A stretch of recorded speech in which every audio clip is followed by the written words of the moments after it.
Welcome back to the channel. My name is Ankur Kumar Sani, where we simply web development one startup at a time.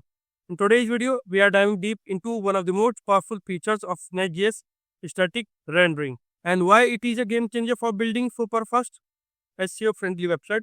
If you have ever wondered how some website load instantly and it will manage to rank high on Google, chances are they are using the static rendering. We will break exactly what static rendering means, how it works in Next.js, and we will also build a small example together so that we can see it in action. So whether you are new to Next.js or just want to understand how static site generation can improve your site performance, you are in the right place. So let's get started. So let's understand what is the first of all understand what is the meaning of static rendering in Next.js. So here you can see that static rendering is a server rendering strategy, which is a default rendering strategy in Next.js in which we generate HTML pages when building an application. So that of it as preparing all your content in advance before any user visits your site. Once built, these pages can be cached by CDN and taught instantly to user. With this approach, the same pre-rendered pages can be shared among different users, give your app a significant performance boost. Static rendering perfect for things like blog posts, e-commerce product listing, documentation, and marketing pages. So, as you now you can already understand what is the static rendering and in Next.js. So let's understand how we can statically render this particular. So as I already told you that static rendering is a default strategy in the app router. All route automatically prepare at build time without any additional setup. Hold on, you keep talking about generating HTML at build time, but we haven't built our application yet, right? We were just running it in a development mode. So now let's understand what is the difference between a production server and the dev server. In production, we create one optimized build and deploy it on the fly changes after deployment. A development server, on the other hand, focus on the developer experience. We need to see our changes immediately in the browser without rebuilding the app every time. In production, pages are pre-rendered once during the build, and in development, pages are pre-rendered on every request. So let's understand how the things work as static rendering in Next.js. So let's move on to the project of Visual Studio Code. Now let's build our static route for Next.js in order to implement the static rendering in Next.js. So before this, we can do some changes in our application. So here you can see we go to the root page of page.tsx and create a new route for the about page. So here you can see a dashboard link to it, and we can just copy it and copy to a and rename it to about. Okay, and after that we can give a path to of about page to an href tag. Okay, after we can move on to the about dot page. So here the about us page we can add some we can add a new date to it. So what I have to add? So I just added the new date dot to local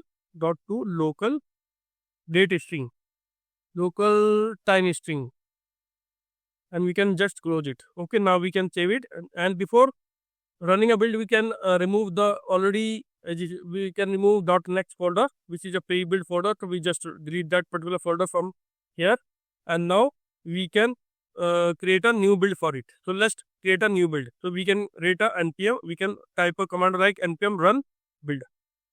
So it will take some time to. So let's understand what differentiate. Let's understand point-wise that how we can decode the particular build. So here you can see that for the route they are saying that for a route we have number of different types and first load JS. So what is the first load JS? So here you can see that first load JS shared by all. When this all the chunks, all the data for the first time JS has been load, and all the files of that particular files want 101 KB per 101 KB. Okay. Now if you can see number of routes like for the root route, for underscore not found route, about route, and dashboard route. And in this, if the root route like 827 KB plus the first load JS stored by all will be total about 109 KB. After that we have not found 10978B and 978B byte plus 101 KB lead to 102 KB while load first load JS above with the help of other get load JSS file. Means this file also with the other JS file. When load first time it will have a file of 102 KB. When we load about, it is 135, and by dashboard it is a 371 byte. So in this you also see a circle over there in before this. So what is this circle belongs? So this is the in the legend below here you can see this is the static pre-rendered as a static content. So it is the static content, So if you go to the next to the type file, here you mainly focus on two folder. First is the server and second is the app folder. So inside app folder, if you see that we have number of folders like as the route we have for the root, we have the index.html. So here this you see that index.html has a size of 109 KB when first load with that with this. After that we have underscore not found and not found.html. This was the not found page, and we have about an index for about is the act as a server component, and while dashboard is act as a client component. But here you can see the dashboard also have a client, also have a code related to the HTML as it is a client component. But in this, if we talk about, it is not all the HTML. We have the other file also such as payload like RSC. So if you go to about.rsc, so here you can see the virtual DOM which was mapping the real data where they belong that particular data. So in this you can find the about page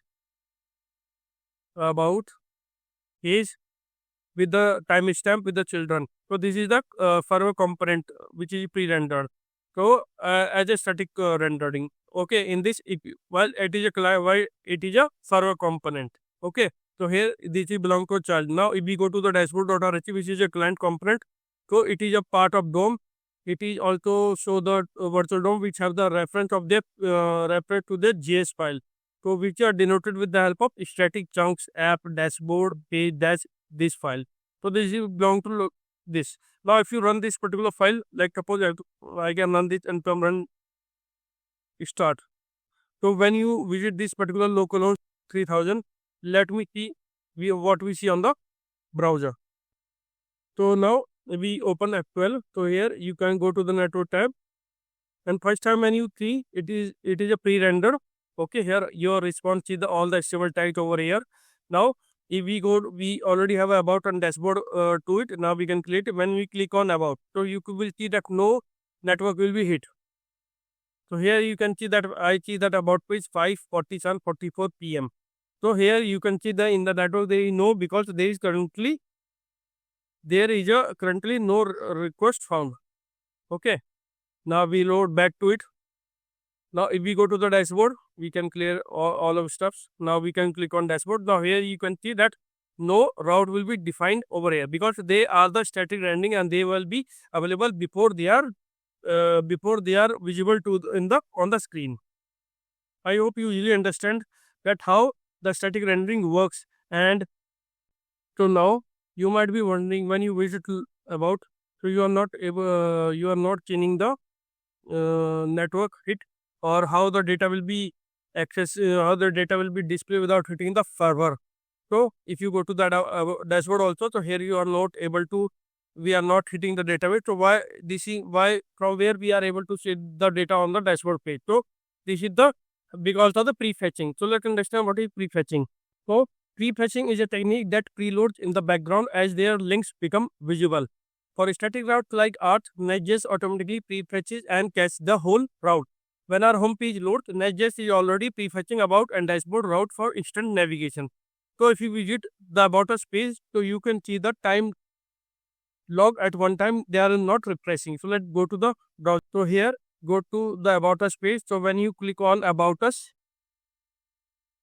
so here you can see the time 5:47:44 over there. So if you reload this, so here you are able to respond to a HTML file, but here you can see that that your time remain the same, because it is the log because it is log at the build time. So that's why you are not able to do it, because it is a type of static rendering due to which your time is not able to save or not able to refresh at this time.